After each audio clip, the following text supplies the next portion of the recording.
Fernando Gontijo, de Brasília, pergunta o seguinte: as pessoas já estão predestinadas ao céu ou ao inferno? De jeito nenhum, Luiz Fernando. Isso aqui, é mentalidade calvinista. Calvino que pregava essa predestinação. Calvino foi um seguidor de Lutero, que separou de Lutero, implantou o protestantismo em Genebra, né, na Suíça. São Paulo fala claro: Deus quer que todos se salvem e cheguem ao conhecimento da verdade. 1 Timóteo 2,4. Deus quer que todos se salvem. Cristo morreu por todos na cruz. O Catecismo da Igreja fala claro: Cristo morreu para que todos sejam salvos. Agora, a pessoa pode não se salvar por culpa dela, mas a graça é dada a todos, ok? Aí ele continua perguntando: sei que a salvação depende dos méritos, mas o futuro já está escrito para nós? Não existe destino, é outra coisa. Se o futuro tivesse definido, não haveria liberdade, nós não seríamos imagens e semelhança de Deus. A dúvida surgiu-me ao dar conta de que os acontecimentos futuros já foram e alguns ainda são profetizados. Nada disso amarra destino. Para a igreja não existe destino, nós somos livres, tudo que acontece na nossa vida depende das nossas ações. Claro, há coisas que não dependem da gente, mas naquilo que depende da nossa sorte eterna, depende do nosso procedimento, ok? Deus quer que todos se salvem. Agora, ele diz: cheguem ao conhecimento da verdade, ou seja, vivam de acordo com a verdade de Deus. Olá, seja bem-vindo ao canal Arminianismo Pentecostal. Mas será que Jesus morreu por todos e cada um dos homens que já nasceram e queirão nascer? Essa pergunta pode parecer estranha para a maioria das pessoas. Todavia, existem cristãos sinceros que defendem que Cristo expiou na cruz apenas o pecado de um grupo específico de indivíduos, os chamados eleitos. Esse entendimento é conhecido por expiação limitada, ou expiação definida, ou ainda redenção particular. O arminianismo tem um entendimento diferente. Os arminianos defendem a expiação ilimitada, ou redenção universal. Não confunda redenção universal com universalismo. O universalismo é uma heresia que prega que toda a humanidade será salva automaticamente. Já a expiação ilimitada ensina que Jesus proporcionou a salvação por meio da sua morte na cruz a todos os seres humanos. No entanto, os efeitos espirituais deste sacrifício expiatório são aplicados apenas aos que, por meio da fé, vierem a crer em Jesus. Isto significa que a expiação ilimitada ensina que a salvação está disponível para todos e cada um dos homens. Contudo, os efeitos redentores da morte de Cristo só serão aplicados aos que creem nele. Existem outros textos bíblicos que também fundamentam esta doutrina, como, por exemplo, 1 de João capítulo 2, verso 2, que diz: e ele é a propiciação pelos nossos pecados, e não somente pelos nossos, mas também pelos de todo o mundo. Vejamos agora o que Armínio pensava sobre esta questão. Durante um debate com um teólogo calvinista de sua época, Armínio menciona alguns textos bíblicos que trazem a palavra mundo e tece o seguinte comentário, abre aspas: o fato de que, pela palavra mundo, nestas passagens, deve-se entender todos os homens de maneira geral, isto é manifesto por essas passagens e por outras da Escritura, pois não existe, em minha opinião, nenhuma passagem em toda a Bíblia em que possa ser provado, sem nenhuma controvérsia, que a palavra mundo significa eleitos.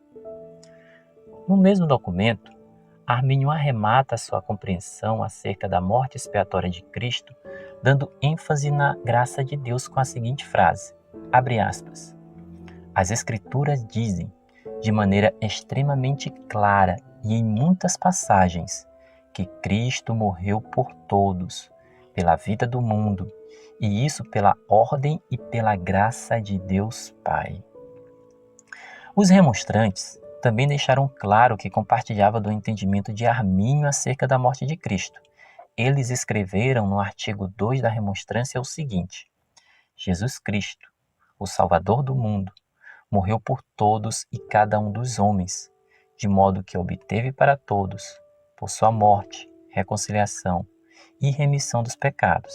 Contudo, de tal modo que ninguém é participante desta remissão, senão os crentes. E isso mostra também que Deus não escolheu um grupo para ser condenado e um grupo para ser salvo. Isso não é ensinamento bíblico, porque a lição dessa semana está falando também da restauração do ser humano a Deus. E essa salvação, essa restauração, Deus propôs para todas as pessoas, porque está escrito: a graça de Deus se é manifestada, trazendo salvação a todos os homens.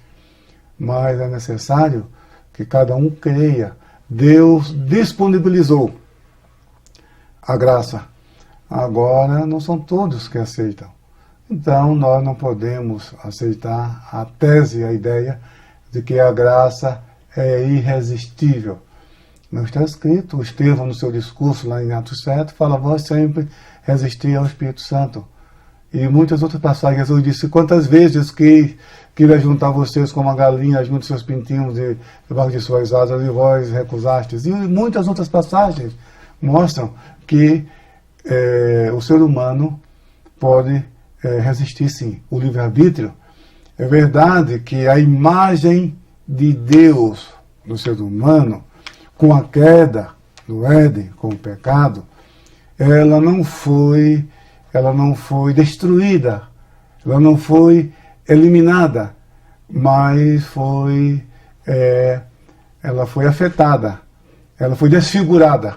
O homem ainda conserva, ainda traz essa imagem e semelhança de Deus. Isso mostra que o livre-arbítrio não é exatamente o mesmo antes da queda, mas tem limites. O livre-arbítrio, ele existe, embora dentro de um limite. E o ser humano pode, sim, recusar o plano de salvação. E pode aceitar também. E isso não é mérito nenhum. Não é mérito nenhum. Se eu pego este livro e digo: olha, este livro é seu, eu estou dando para você, e você simplesmente aceita, você não tem mérito, porque você simplesmente está recebendo. A pessoa está morrendo afogada no mar. Aí o navio se aproxima, alguém chega e joga uma boia. E você se agarra nessa boia, e você puxa. Então o fato apenas de você se agarrar nessa boia não te dá mérito nenhum.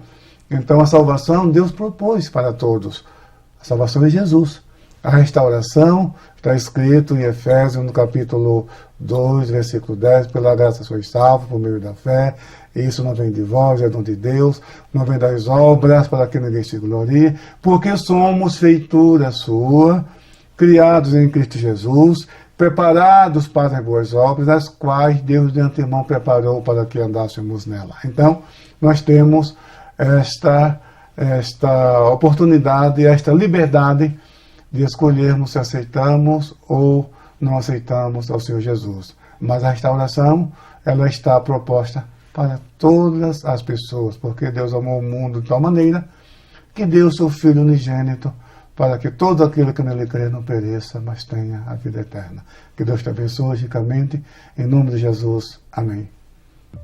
Fernando Gontijo, de Brasília, pergunta o seguinte: as pessoas já estão predestinadas ao céu ou ao inferno? De jeito nenhum, Luiz Fernando. Isso aqui, é mentalidade calvinista. Calvino que pregava essa predestinação. Calvino foi um seguidor de Lutero, que separou de Lutero, implantou o protestantismo em Genebra, né, na Suíça.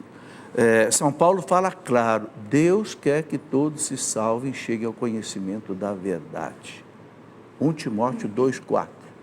Deus quer que todos se salvem. Cristo morreu por todos na cruz. O Catecismo da Igreja fala claro: Cristo morreu para que todos sejam salvos. Agora, a pessoa pode não se salvar por culpa dela, mas a graça é dada a todos, ok? Aí ele continua perguntando: sei que a salvação depende dos méritos, mas o futuro já está escrito para nós? Não existe destino, é outra coisa. Se o futuro tivesse definido, não haveria liberdade, nós não seríamos de mais semelhança de Deus. A dúvida surgiu-me ao dar conta de que os acontecimentos futuros já foram e alguns ainda são profetizados. Nada disso amarra destino. Para a igreja não existe destino, nós somos livres, tudo que acontece na nossa vida depende das nossas ações. Claro, há coisas que não dependem da gente, mas naquilo que depende da nossa sorte eterna, depende do nosso procedimento. Ok? Deus quer que todos se salvem. Agora, ele diz: cheguem ao conhecimento da verdade, ou seja, vivam de acordo com a verdade de Deus.